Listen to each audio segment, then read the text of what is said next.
आदित्यवरणं तमसस्तु पारे सर्वाणि रूपाणि विचित्रधीरः नामानि कृत्वापि वदन्ति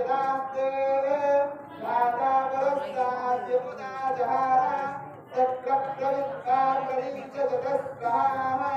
तमेवं विद्वानं श्रुतः भवति आञ्चक्कन्दा अयनाय विद्यते यनाय प्रजापतिश्चर्ति गर्भे अन्तः अजायमानो बहुधा विजायते तस्य धीरः परिजानन्ति योनिः मरीचीनां पदमिच्छन्ति वेदतः